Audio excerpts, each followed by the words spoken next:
Hello, everyone. Welcome to Black Men Speak. I'm your co-host, VJR Stewart, blessed with infinite intelligence, and I have God on speed dial. And I'm your co-host, D. Tommy D. Duncan III, otherwise known as TD3. It is Wednesday night, July the 3rd. Happy July, everyone. Uh, Everyone. and if it is Wednesday night, it is Black It's Men certainly Speak. Black Men Speak. So, Tom, let's give a big shout out to Liquid for providing our theme music. And if you haven't already, please hit the like button, subscribe to our channel, hit the little bell, a notification bell. So when we upload new shows, which is every Wednesday, 8 p.m. Central, is when we go live. The shows are uploaded an hour later at 9 p.m. You can stream the show after that. You'll be notified when new shows are uploaded, so that way you don't miss anything. And then if you're here watching the show live, invite someone to watch it with you so you guys will have something fascinating to talk about for the rest of the week. With that being said, Tom, we're going to do what we do best, which is bring the most progressive information about the Black community to social media. So let's do what we do best. All right, Jimmy, it is time to get them into rock'em, sock'em, robot fashion. All right. All right, we are going to start off with birthday babies.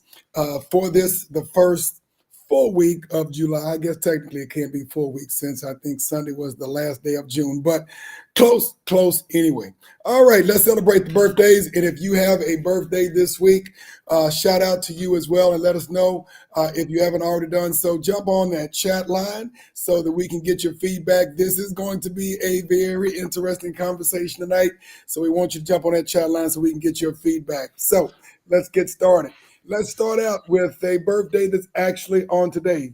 Miss Audra Ann McDonald. You might know this face, maybe a Oh, little yeah, I bit. know that face. Exactly. She is an actor and a singer, primarily known for her Broadway stage play. She has won, Jimmy, 6 Tony Awards, more performance wins than any other actor, and is the only person to win all four acting categories. She has performed in musicals, operas, dramas, including A Moon for the Misbegotten, 110 in the Shade, Ragtime, one of my favorite movies, and Porgy Okay. and Bess. She has performed in stage operas with the Houston Grand Opera and the Los Angeles Opera. She was awarded with the National Medal of Arts by President Obama in 2016 and was inducted into the American Theater Hall of Fame in 2007. So definitely want to wish her a shout out and a happy birthday on today. Happy birthday. Got another birthday baby today, probably not a baby, but David Knox has a birthday today on July the 3rd. So David, happy birthday to you.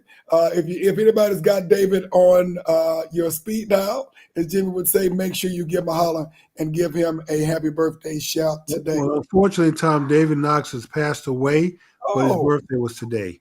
oh wow! I'm sorry to hear He that. I didn't. he's my younger brother. But Oh, yes, I just want to recognize his birthday as being today. all right, good Thank deal. you. Good deal. All right, next birthday baby coming up in a couple of days on July the 5th, that is. You may know this face, Jimmy. Oh man, Judge Joe Brown, yeah, he was tough as nails. Yeah, he was You don't birthday. play with Judge Joe. Exactly. Joseph B. Brown, as he is called, is a former Shelby County, Tennessee criminal court judge and a former arbiter of the arbitration-based reality show Judge Joe Brown. He grew up in Crenshaw, California, never knew that, and graduated at the top of his high school class in '69, earned a BS in political science and a JD in 1973 from UCLA. While attending law school, Jimmy actually worked as a substitute teacher, became the first African-American prosecutor in the city of Memphis, and later opened his own practice before becoming a judge on the state criminal court of Shelby County, Tennessee. He was thrust, of course, into the national spotlight while presiding over James Earl Ray's last appeal of his conviction for the assassination of Dr. Martin Luther King Jr. Later caught the attention of television producers who I believe was working with the Judge Judy show at that time, Jimmy. And last, definitely not least, he is a member of the greatest fraternity in the world, Alpha Phi Alpha fraternity. But he's on record for saying that James Earl Ray didn't shoot Dr. King, so he Yeah, finally proves that. he mentioned that the purported gun that would have shot him, was not the gun that ended up assassinating Dr. King. Right, it So, was a slightly different gun. They almost got it right when yep. they switched it out, but not quite. So, but yeah, happy birthday, Judge Joe.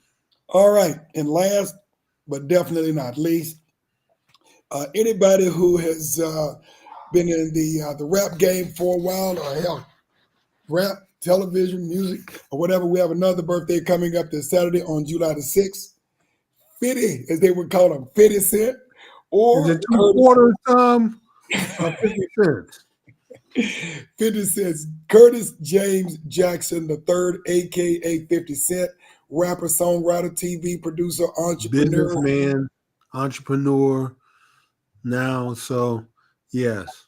Absolutely. Born in South Jamaica in Queens, New York.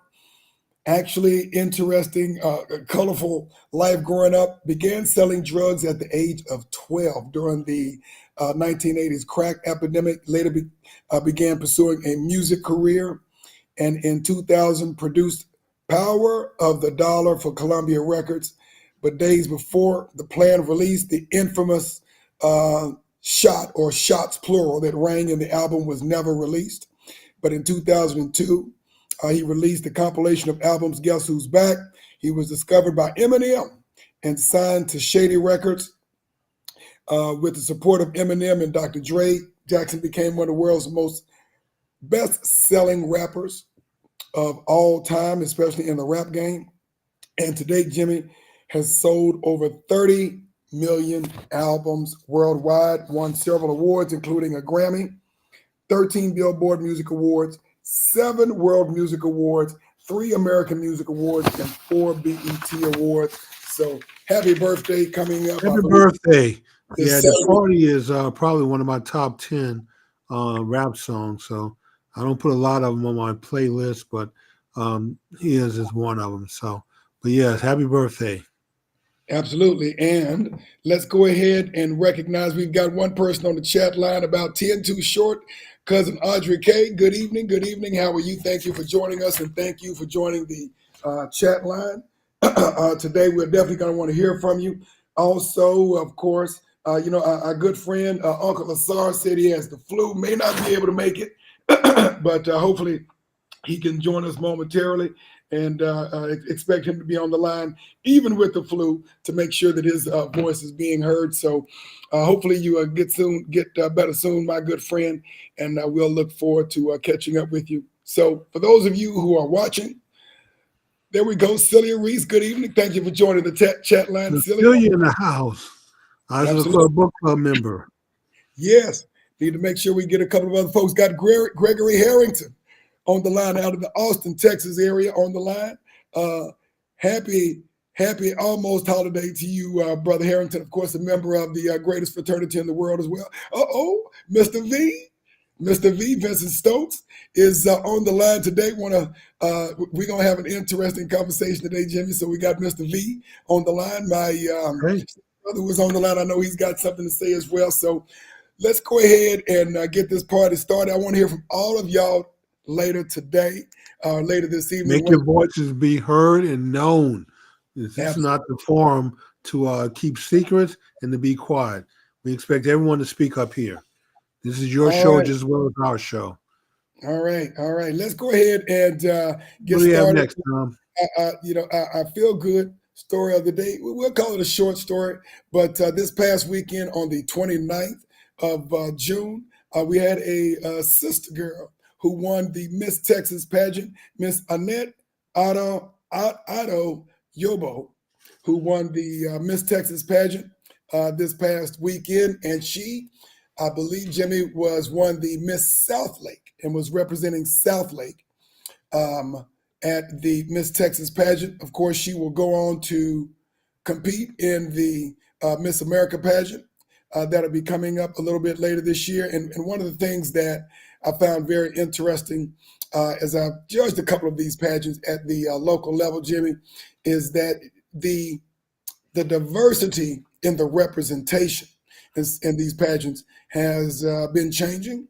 And, that's definitely a good thing. You want a woman who's not only beautiful, but intelligent as well, Jimmy. And I definitely hope that we won't have, well, now that I think about it, I think there are some challenges because I think some of these pageants are starting to get some pushback and infiltration from the alphabet, what you call the alphabet community as well. And so you may not. No, not really. Really. Hey, Jimmy, Okay. they pushing pretty hard. So with all that being said, we want to definitely congratulate beautiful Miss Texas Queen, a natural sister. In a lot of cases, Jimmy, I think that she sends a strong message to women of all ethnicities and all backgrounds that you should own and love your beauty, and that you should embrace your natural talent, your natural elegance and beauty, and your natural hair color.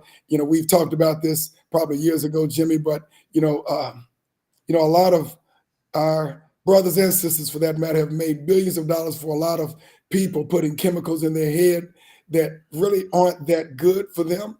And this sister It's here, not just in your hair; it seeps down into your scalp, and it gets in your skin. Is the largest organ on your body, yes, and so you contaminate your body with what goes through your skin also. So all these chemicals, you may as well be drinking them.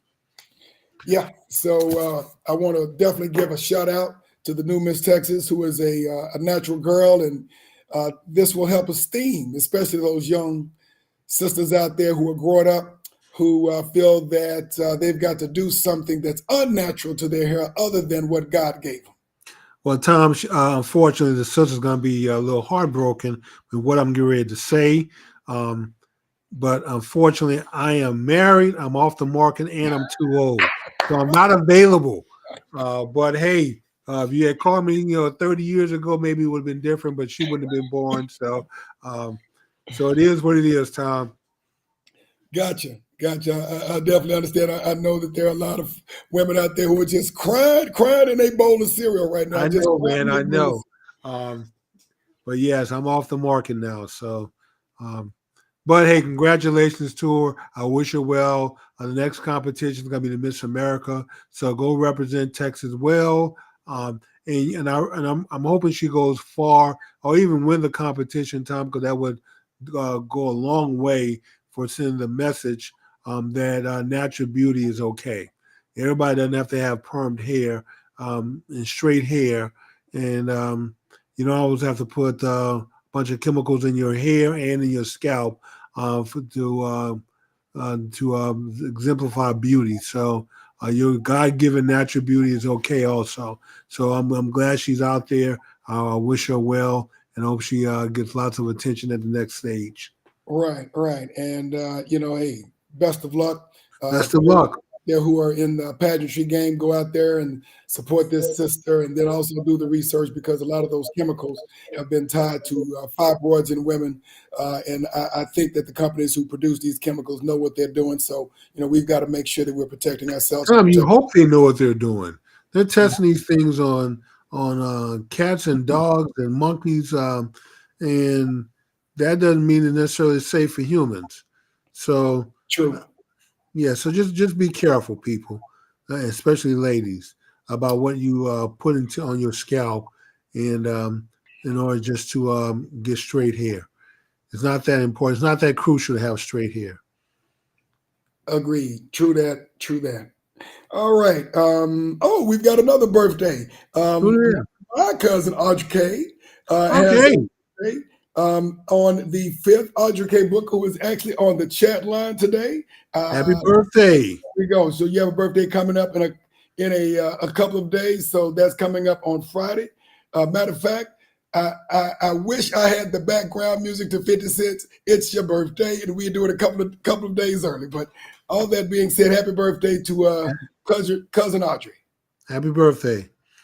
And also we have Miss Dominique Vinings out of the Atlanta area, who's on the chat line. So thank you for joining us out of the ATL. All right, Jimmy, it's about that time for, you know what?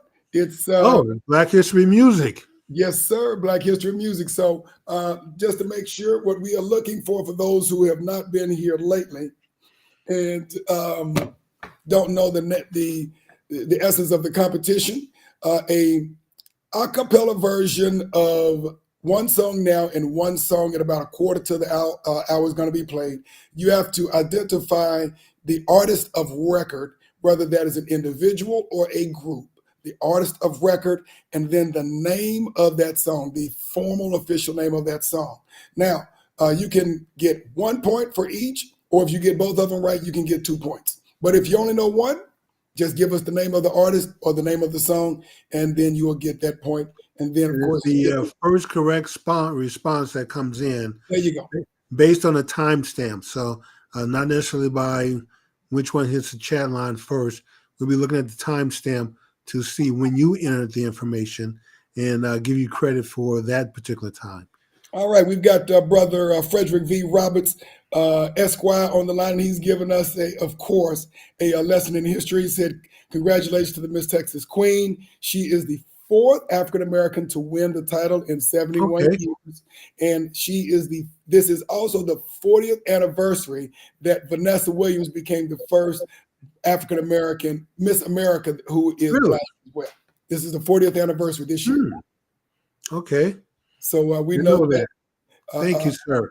Brother Roberts is our resident historian, so I can always count on him to give us some historical facts, especially when it comes to pageantry. He is an expert. All right, Jimmy, time to get it started with our music contest. All right, folks, get ready. Get your fingers ready. So, Tommy, you want to go ahead and play the first one? I'll let you do the honors. Okay. Can you point your pointer at it so you can get the name and the artist? Okay, let me see here. All right, we'll do the the very first one that's on here, and I got it. All right, here we go. Okay. Put your hands in the air. Put your hand way up in the air. Now let me welcome everybody to the Wild Wild West, a state that's untouchable like Elliot Neff. The track is your eardrum like a slug to your chest, like a vest for your Jimmy in the city you say. We in that sunshine state where the bomb ass hip be, a place where you never find a dance floor empty. And pimps be on a mission for them greens, lean, mean, money making machines serving fiends. I've been in the game for 30 years making rap songs. Ever since Honeys was wearing Sassoon, that was 22. They clocked me, watched me, diamond shining, looking like a Rob Liberace. It's all good, from Diego to the Bay. Your city is the palm if your city getting paid. So far. Throw up a finger if you feel the same way. Straight putting it down to California, hey.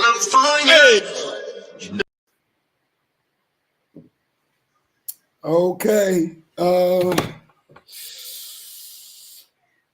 Okay. Well, we've got someone who has gotten the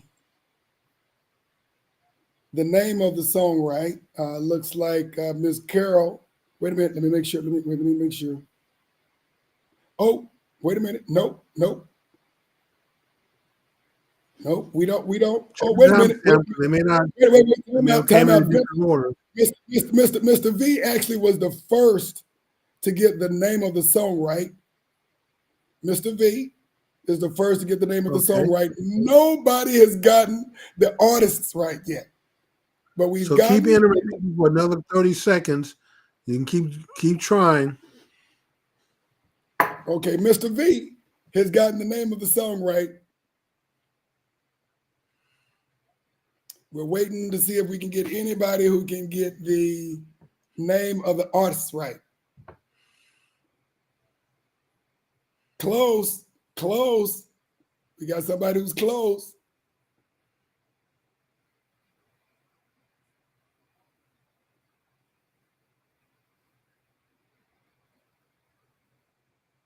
All right. This is going to be tough.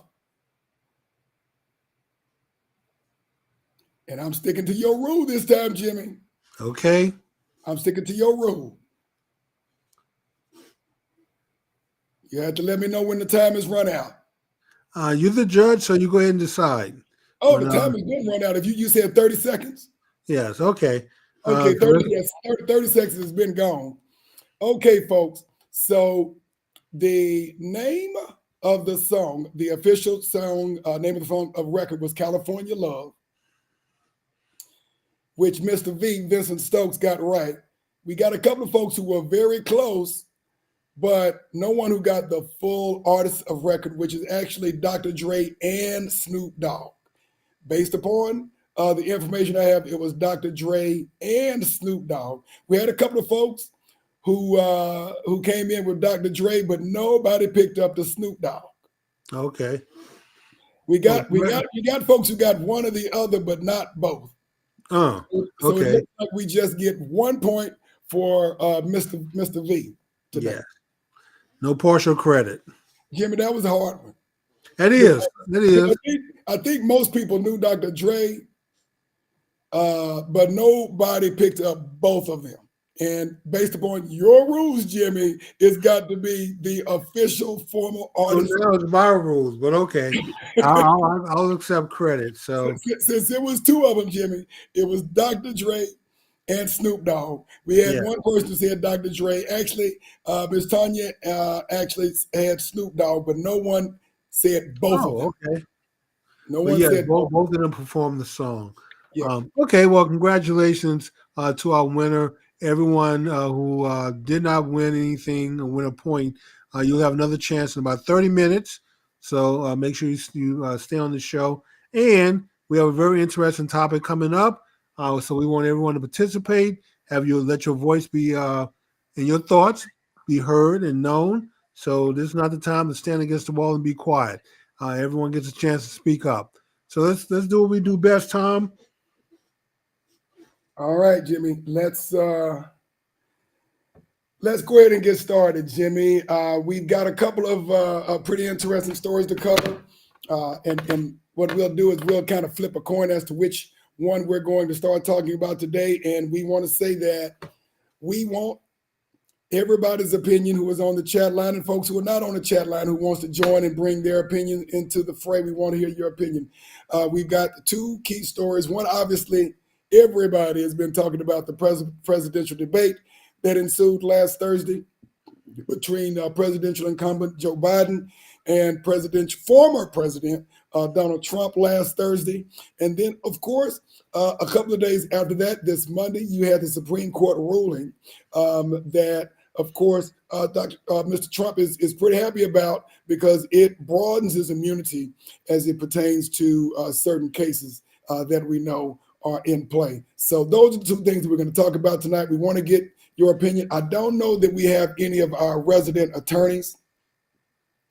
And okay, so Ms. Tanya said, yes, she did say Snoop Dogg, but the challenge is that it was actually Dr. Dre and Snoop Dogg, not Dr. Dre, not just Snoop Dogg, because actually someone did bring up Dr. Dre earlier, but it was just Dr. Dre. And I think the first person to bring up Dr. Dre was Miss Marion. Marion Square was the first person to bring up Dr. Dre. And then the first person to bring up Snoop Dogg, let's see here. Yeah, that was Miss Tanya. So y'all split it between the two. I don't know. So half a point to one, half a point to the other. All that being said, you know what? Let's get to the excitement. If we have time, we'll get to the other. Let's start talking about the debate. Okay, sure. Let's talk about the debate last Thursday. It was interesting. It was in some cases comical. And, you know, there's been a lot of buzz on all sides since then. And we definitely want to hear from folks in the chat line about the debate, what your thoughts were on the debate. Obviously, we know that the Democratic Party is spinning, trying to figure out what his position is. And you've got different factions of the Democratic Party that are spinning between supporting and or sidestepping President Biden as to whether he should still be even in the race. But let me see here. We got Brother Harrington said he talked slow when he was running for office 4 years ago. So I'm surprised why people think this is such a big deal. Biden still gets my vote without a question. Okay, so Greg Harrington has said he was already talking slow and blinking his eyes and everything else 4 years ago. And so this is not a dramatic change from 4 years ago. Well, Tom, he's always been a gaffe machine since he's been in the Senate for the last 50 years. This has been his MO. And he's not the sharpest pencil in the box. Even his own peers acknowledge that. But we're seeing something now that goes beyond just a little stuttering, getting a name or forgetting a fact or getting some information mixed up. This guy is blinking out. He's just spazzing out where he doesn't know where he is or what he's doing, what he's talking about.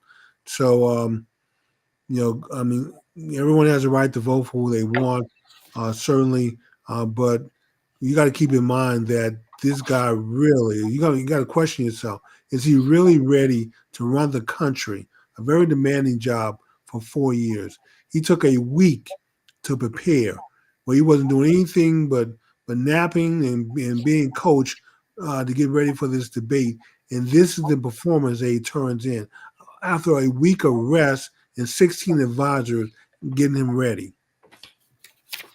Well, Jimmy, I would say this much. I don't think there's anybody who saw that debate who can say anything less that it was definitely not a good performance. It wasn't a solid performance by Joe Biden altogether. Obviously, it was, I think, a disappointing to a lot of his supporters. There are certain people who probably were not surprised. There are some who say that he is not really a very good debater at all. That is definitely not his strong point. But also, with that being said, I mean, there are some who said that he had a cold. They had shot him up with some drugs, and he was struggling with that on the stage. I mean, I can't speak to all that. That's well above my pay grade. But I will say this: a lot of people were disappointed for more than just the performance on the. I guess he was on the right side of the stage, but on the left side of the stage, because what people, including myself to a certain degree, it kind of going back and forth.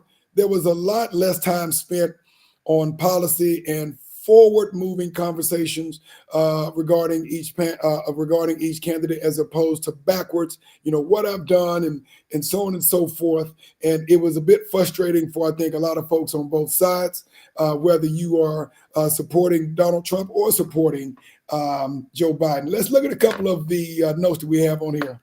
Let me see. Mr. Harrington, switching candidates makes zero sense at this point. We definitely need to talk about that. Says, I want Jimmy to answer and say that Trump is the right candidate for president. If you know Jimmy, you know exactly what he's going to say. So, all right. Mr. Frederick V. Roberts, Biden made a mistake in debating a criminal. He should not have agreed to debate in the first place. Age limits need to be in place.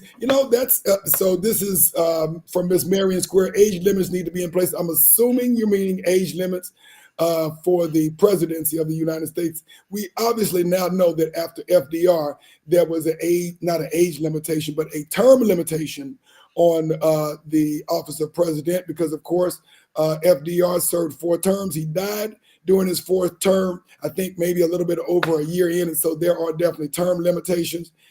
And Jimmy, if we look at presidents over the years, doesn't matter what ilk you're from, this office, it ages you. It does. Look at every president who's walked in that office, a young man who walked out of that office old. This is why you have to be careful with this particular job and really question whether Biden has another 4 years of this. A lot of people are saying, to include myself, that it's cruel for his family and his friends and his wife to let him go out there like this. This is not the first incident that he has. Tom, we've watched him shake hands with ghosts, with people who are not there, can't walk off a stage, wandering around. His mind is gone. And this is a person that you want in control of the nuclear codes and pressing a button and running our foreign policy.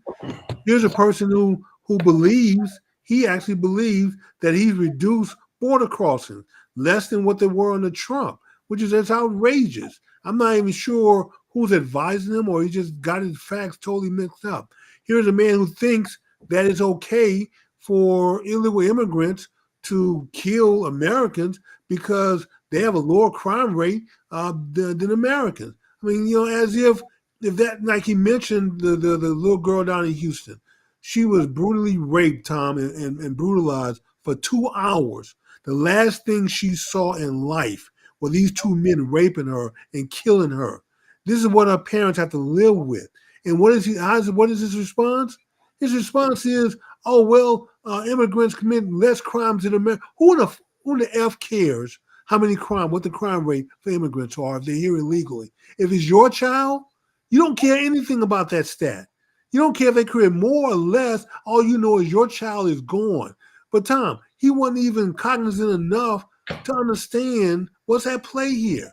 He's been just given information to regurgitate, and I'm not even sure what he's regurgitating is his own thoughts. What people, his handlers put this information, and this is what you say if they bring this up. This is what you say if they bring that up. And we all know we really heard from Joe Biden in 4 years because everything he does off a teleprompter. And when he goes off script, he gets into trouble to the extent that if you interview him, you got to provide questions up front. There can't be anything off the cuff. He can't go off script. They don't leave him alone with reporters. They surround him quickly and shuffle him off. I mean, this is what we have, a man who's in decay, and it's sad. So if we think that we hate Trump so much that we'll trust the country to this decrepit old dementia-ridden president, then God bless us all if he's reelected. Brings up a very good point, but I want to get some feedback. And you brought up mental capacity. Obviously, he was having some challenges for whatever reason. Should there be age limitations for the presidency, or even for that matter for Congress? I mean, there are some people who say that, there should be age limitations for Congress. They look at some of the folks who are, in Congress right now. And, it's like, of course, the preacher down on the pulpit, bringing in some fresh energy that reflects the changes in the country's demographics. And,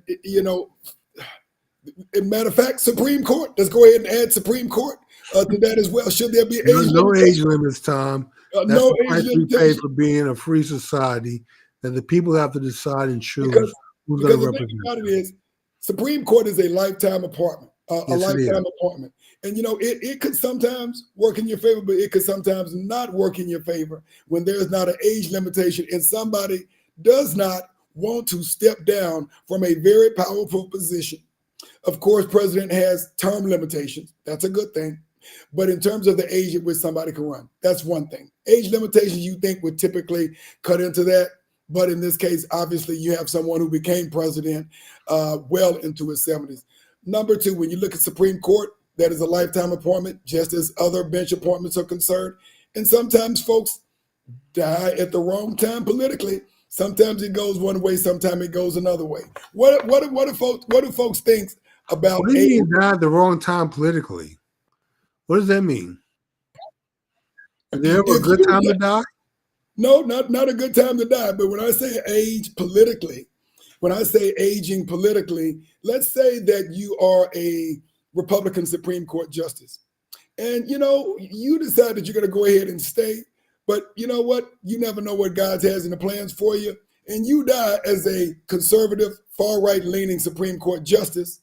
And you die when a Democrat is in the early throes of his, possibly in the future, her term. That may not work well politically. Of course, it has happened the other way as well.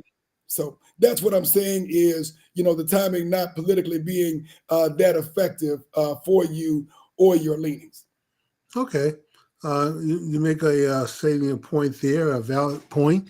And sometimes timing is tricky because you don't know what God has in store for you for his longevity, and so you may want to retire or step down or even die when someone who's like-minded is in office who's going to pick your replacement. Sometimes it happens, sometimes it doesn't, but that's just the nature of the beast. Now, Brother Roberts actually brought up a very intriguing point, and I want to continue to get feedback on this age limitations across the board. President, which again, term limitations kind of cuts into that. This is a very oddball. I think Reagan was into his 70s when he was reelected, 73 or 70, something like that. So he was a little bit older at the time. I think that Biden, obviously being 81, I think is probably the oldest in history, if I can recall, but I can't go back and think through all of the past presidents. But Tom, it's not his age that's the problem. There are people who are older who are mentally sharp. So it's not the age, it's his mental acuity is the issue.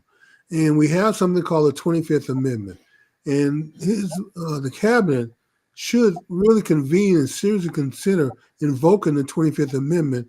If this man truly doesn't have the mental acuity to be president, we trust the cabinet to come together. They're the ones closest to him every day to make that decision and to protect the American people from a president who's lost it.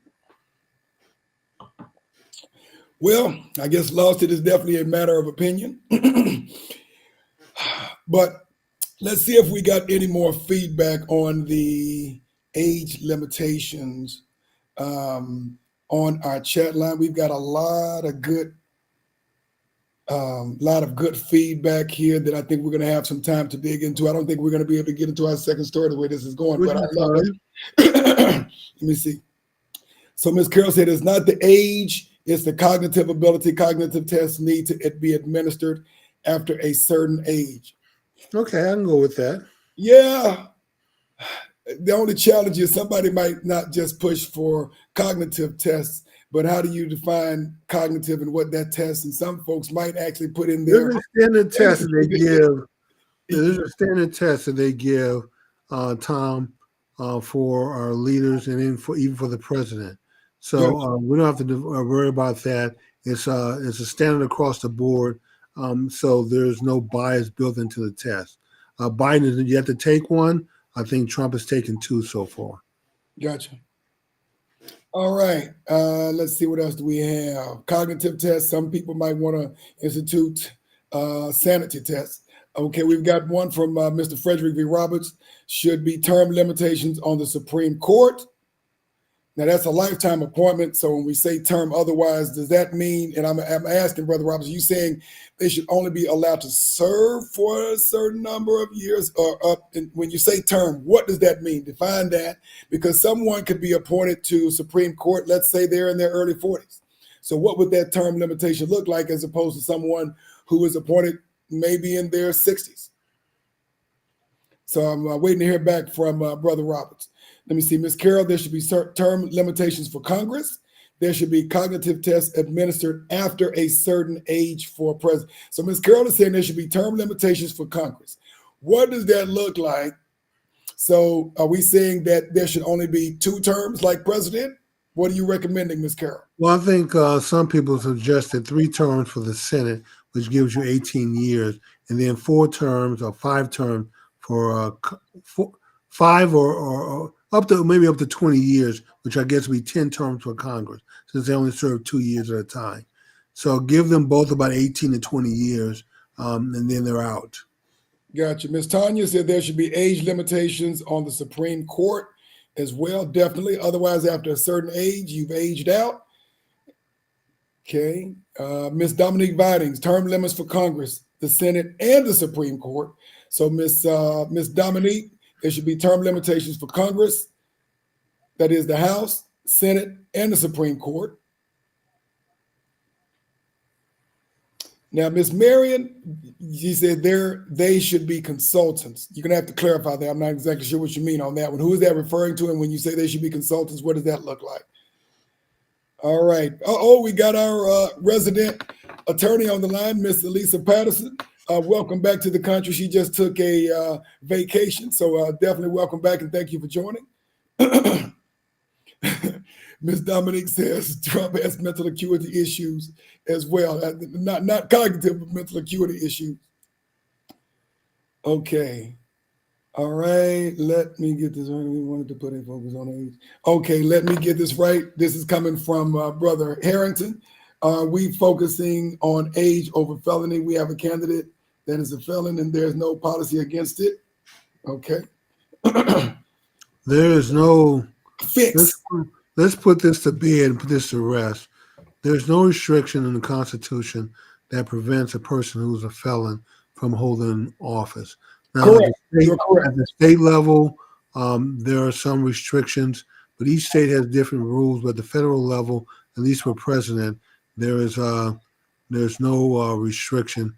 And most likely, this felony conviction that everyone keeps talking about is going to be thrown out by the appellate court if they follow the instruction of the Supreme Court. And if they don't do it, the Supreme Court will eventually throw it out. So it's not going to last.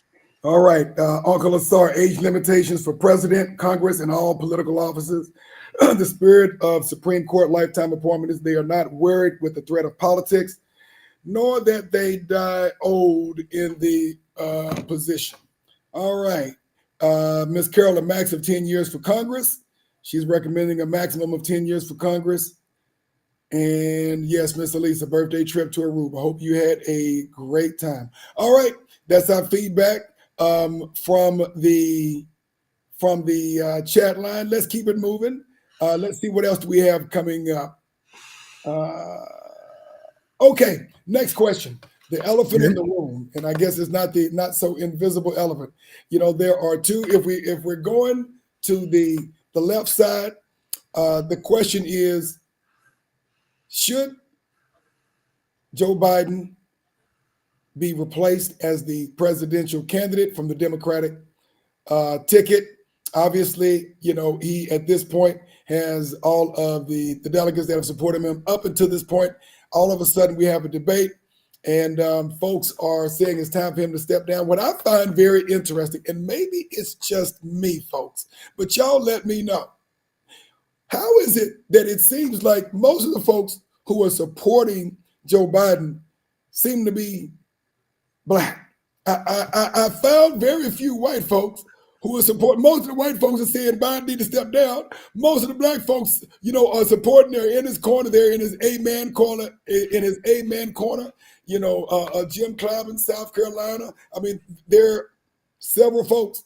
Most of them, they look like us, Jimmy, who said that, you know, we're going to continue to support you. But it's been crickets on the other side of the tracks. I found that very interesting. Maybe I'm just missing that. Have y'all No, been? Tom, you're not. You're not. So that's just the programming that we've been operating under. We've been conditioned to be Democrats, and it's hard to let that go throughout the years. And that's just the way it is. So the party support among Black folks is already starting to erode. The support among African Americans is still strong, and that's where the division is coming now. But that is slowly changing. My position is that our vote needs to be about half and half. If we can split our vote among both parties, that gives us a great deal of leverage in future elections to let both parties know they have to listen to our concerns and be willing to do something for us in return for our vote. Not one party believing that they can just get our vote by default, and another party thinking they can't compete for our vote. So both of those are bad for us. It gives us no voice whatsoever when it comes to politics. The Latino crowd and the alphabet people have more of a voice in politics than we do, and that's sad because we're not as large as the Latinos, but we definitely outnumber the alphabet people. So, but both of them have more clout because most of us give our vote away to one party, and then the other party believes they can't compete for our vote, so they don't even try. And so where does that leave us? It leaves us where we are now, stuck like Chuck. This is the challenge, and I definitely get your points on that. But, you know, we who have been kissed by nature's son live a dubious existence in the United States. We built the country. And when I say that, I don't mean you and I literally. Our ancestors. No, we did. That's correct. Our ancestors built this country. However, you know, regardless of how long we have been here, regardless of the blood, sweat, and tears that we have given for this country, regardless of how many of our ancestors were lynched, you know, for fighting for their rights, just inalienable rights that the forefathers in their infinite wisdom wrote into the Constitution that our ancestors did not have until the mid-60s, even though, of course, we had the so-called emancipation of slavery in 1865. We won't get into, of course, Juneteenth. That's another story. But, you know, we talk about the rights that our ancestors, and to a certain degree, we have never had the unfettered access to that other folks from other countries who don't have the track record that our ancestors have, and therefore that we have, in terms of forcing and fighting for this country to live up to its Constitution, to its creed, of giving everyone a fair opportunity for freedom, life, liberty, and the pursuit of happiness. Now, when it comes to our voting electorate, I would agree with you that historically, if we look at our voting history, we have been significantly skewed in one direction or the other. Of course, after the emancipation, we were overwhelmingly voting Republican because, of course, the Republican Party, the radical Republicans, were the party of Lincoln. And so, after the first election that our enslaved ancestors who became free voted, they voted Republican until about the 1930s. And that began to shift because of one individual that I mentioned earlier named FDR. And I don't know that he intentionally. Well, it wasn't necessarily FDR, Tom. It was really Hoover who declared the Republican Party to be the party for white men. But he did that so he can compete in the South, even though behind closed doors, he assured black leaders that that's just a public statement that the Republican support for black people has not changed. But many believe that, you put a statement out there like that you're turning your back on black people. And black people turned their back on the Republican Party and never quite did an about face and came back. Why don't we do this, Jimmy? We're right at about a quarter to the hour. Let's go ahead and get to our second song. Okay. And then we will finish that out so we can make sure that everybody has a chance to get in the race. Mr. V has got in for the first time. So let's see who is able to figure out. Get your fingers ready. Be at the keyboard. Be ready. All righty. Just say when, Tom. When. Thinking about how could you love me and then leave me, and I can't get you out of my mind. God knows how hard I try, and I would die if you decide you won't see me again. If I never ever see you tender kiss again. No. If I never hear I love you now and then, will I never make love, please, don't just say, if it should never end, no, I promise you that I shall. All right, Jimmy, looks like Miss Carol was the first one to get both right. Tony Braxton, breathe again. Okay. All right. Were there any close seconds? Say what? Yes, we did have seconds. We did have a close second. Uncle Asar had the artist right, Tony Braxton. Miss Marion Square also had the artist right, Tony Braxton. And Miss Audrey K actually came in. She came in correct with the correct song title, "Breathe Again." Okay. Well, congratulations to Miss Carol. 2 points. I know that race is still between her and Uncle Asar and Tanya, going back and forth each week. So, but congratulations. Tom, we should probably, if we have time, just to do justice, we should maybe spend the last few minutes talking about the Supreme Court ruling on immunity, because there's been so much disinformation where folks have gotten this wrong. And I know these people are too smart to get it this wrong with all the legal advisors they have and legal hacks to advise them, that it takes a non-lawyer bar pass, lawyers such as myself, to have to inform them on what the court said and to get it right. So let's talk about that for a minute, if you don't mind. Just to be fair to everybody, since we cut them off to do the song, let's give them a couple of more minutes on the debate, and then we'll spend the last 5 minutes on the Supreme Court. Okay. All right. Let's because we had a couple of other things that were put in the chat line that I want to make sure that we give everybody an opportunity to address again. All right. Let me see. I'm not Republican. I'm not Democrat. And let us know it's a lot of black people. Oh, point that I was making. So you mentioned Herbert Hoover, and I was mentioning FDR, and it wasn't FDR per se, but some of his policies that either intentionally Well, they or sounded good, Tom, but wait, black folks like wait, today got very little benefit from the Jimmy, New Jimmy, Deal Jimmy, society. Jimmy, you can't speak factually to that, but let me finish what I'm saying. Go ahead. I What I'm can saying now. is because of some of his policies, that of course during that period of time, when we're talking about the early 1930s, you look at the Public Works Administration, you look at a lot of job creating policies during that period of time as a part of the New Deal. In addition to that, during his terms, multiple as presidency, even though we know that by that time Reconstruction was long over, and then of course the South and the Dixiecrats at that point in time were enforcing state law to disenfranchise our ancestors of their rights to citizenship, their right to vote. There was some action taken at the federal level to intervene to help support some of the rights that obviously the 14th and the 15th Amendment gave Black folks in the United States. But of course, the states were stepping on, of course, through Jim Crow laws. And so, everybody we understand may have an opinion, but, do the research for yourself.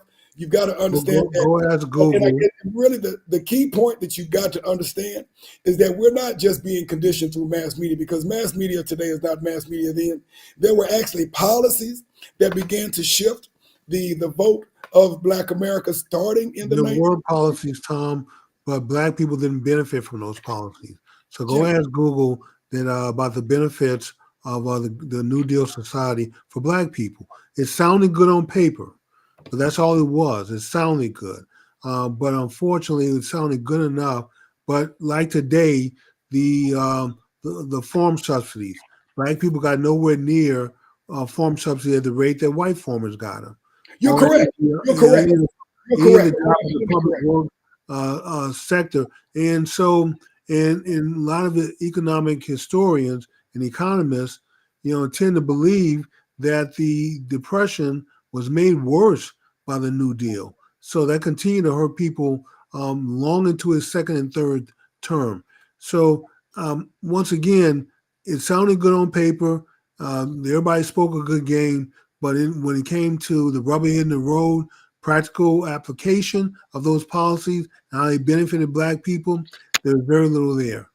Well, Jimmy, we'll push back. Everybody do the research for yourself. I do know this, that obviously he came well into the Great Depression, which started in the latter part of 1929. And of course, the legislation didn't benefit black folks in America like it did white folks in America. Things that benefit folks today don't benefit black folks in America like That's correct. Folks in America. And so it didn't happen then. It ain't going to happen now. Probably won't happen until we have our own country.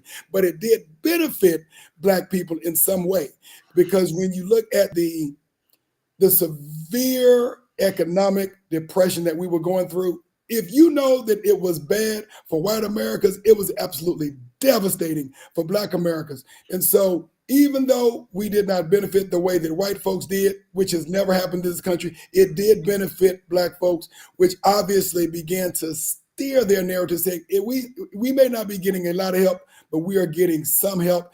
And what I'm going to say is that our ancestors were not idiots, and they didn't just shift the vote based upon something they heard on mass media, on the radio. But don't believe me, do the research for yourself. But, during his first term, we voted overwhelmingly for not FDR, but by his second term, they started to see some results that benefited them some. And that's where the shift from the Republican Party began to change to the Democratic Party, where we voted almost 80% for the Republican Party in 1932. That was almost cut in half by 36 and by 40, et cetera, et cetera. That's 35, 40%. And then when you add to that, Jimmy, is after, of course, FDR died during his fourth term, you were well into the 40s. And then that narrative, that voting electorate had already shifted towards the Democratic Party. And you're only talking one generation. And then you have, of course, the civil rights, the Voting Right, and the Housing Act in the mid-60s. And that's your narrative right now. And so short of major policy that is either directly benefiting black folks, which is probably never happened with the exception of the Emancipation Proclamation, or you talking about the civil rights legislation of the 60s, it's going to take something significant to flip the voting electoral body known as Black folks in America. Well, we're already starting to see a migration. Let's hope that that migration continues as people wake up and realize that the Democrat Party really has not helped advance the Black cause one iota in the last 100 years. So we can keep wasting our vote with that party if we want to, or we can position ourselves where both parties compete for our vote and where our vote means something. So Now that, I would agree with. So you get to decide. We should force parties, either party, any party, to earn your vote. Right. And if you're not getting what you should be getting or what you feel is at least fair, then vote for an alternate party, give them a chance. So, all right, Jimmy, let's take this last 4 minutes to talk about the ruling. Sure. All right, I yield the floor. So the everyone has been reporting that somehow Trump is a king or a dictator, that he can do what he wants in office because the Supreme Court has given him some mandate where he has absolute immunity across the board. And that is not what the ruling says. What the ruling says is that there are three buckets, the first bucket being core constitutional duties. These are things that are outlined in Article 2 of the Constitution. The Constitution is the cornerstone of our jurisprudence system. So that is absolute law what's there. And all they're saying is that what's in the Constitution, you can't charge him with a crime for doing those things because that is absolute. If you want to outlaw the something that's in the Constitution, then amend the Constitution. There's a process to change it. But until it's amended, whatever is in Article 2 that relates to the president and the duties that he has are absolute, cannot be charged, cannot be used against him. Those are hands off, period. And the reason for that, Tommy, because if you didn't have that rule in place, Democrats have just made a mockery of our legal systems. They did everything to take them off the ballot, and the Supreme Court had to step in and fix that. We have the D.C. court judge in Chalkin, who was so much of in a rush to get a trial started and get a conviction that she didn't have evidentiary hearing, didn't have evidence on record. She didn't have hearings to talk about the motions that were being filed. The Trump defense team brought up immunity to her. Did she have a hearing on it to talk about it, discuss it, to rule on it? No. She just said, you don't have immunity and moved on. Versus look at the judge in Florida that everybody in the liberal media criticizes, Judge Cannon. She has a hearing on everything. She takes her time, gets an evidentiary record, get statements from everyone, and then she rules on the merit of it. So if you're going to take it up on appeal, there's a record there for the appeals court to factor in.